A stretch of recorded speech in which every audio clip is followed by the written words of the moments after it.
going back to like the transition, Blessed Individuals one way, Voir L'avenir is a different way. Yeah. What's been the most difficult thing about that transition, and what's like the most difficult thing when it comes to running the type of brand you're running now? I think for me at the start, the most difficult thing was like the awareness, because it's like man's gone from, in terms of having bare people know and then I'm watching, to like, cool, I have to do this all again. So it was like, my head at first was like, bro, why is working? Yeah, why are they not, like, why is no one looking? Yeah. But obviously these times I'm just thinking, like, I'm transitioning, so it's new, innit? I'm thinking like, Naturally. why is my followers this, or why is it that? Also, I'm looking at dumb metrics like, oh, why is this, why is this that? And obviously you start thinking like, raw, is this actually, like, should I go back to what I was doing, or should I do this? So it was probably that, to be honest. Like you proper had that mental battle, like Yeah, like I had to like get through that first hurdle of like just relax. Remember, I had to go back to remembering how Blessed Individual actually grew. Yeah. It didn't grow within a week or a day. It took 5 years for me to get what, like 2.5k followers. Wow. Yeah. I'm so happy you put it like that as well, you know. And I asked this question to a lot of our guests, yeah. In a world where everything is so data driven and so number driven, yeah, especially on social media, everything is analytics. Do you know what I'm saying?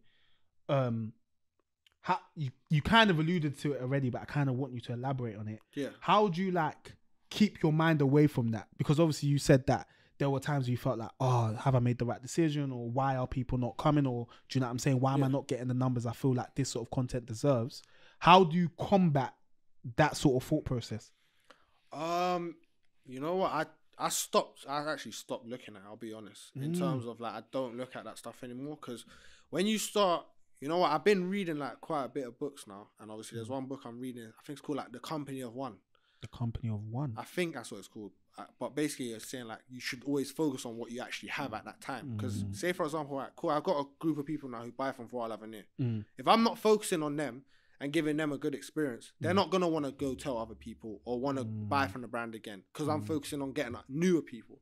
Whereas how I realized Blessed Individual grew was from just focusing on doing my own thing, not even looking at the numbers, just putting out the product, let it speak for itself.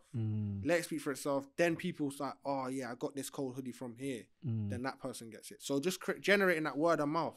I feel like you got to do that, and you got to block out all the likes and the followers. Cool, it looks good, and it's a nice ego feeling. Yeah, it's amazing. Like, what? I got 10k followers. That serotonin boost, isn't it? Yeah, like it's a nice little ego thing, but you got to be realistic in terms of like, cool, you got 10k followers, but they're not all customers or fans of the brand. They're just looking at you. They might just like your pictures. Yeah, they might just like your pictures, like, which might be great for you. If you want that, that's good. Then it's calm. Yeah. But for me, I want to create like a community around it. I'd rather create a community. I swear, I don't care about none of them metrics.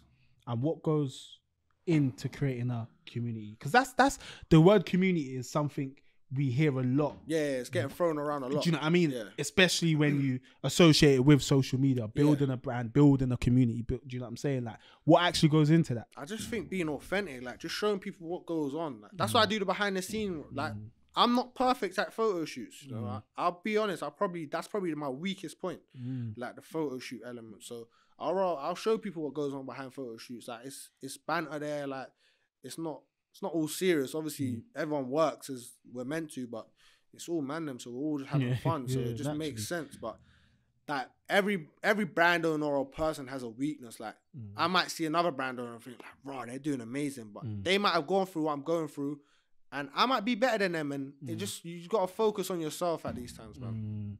And do you feel like this question's more of like just an opinion, almost like a theoretical question? Yeah. And it's not necessarily, you don't necessarily have to think about fashion when you're answering it.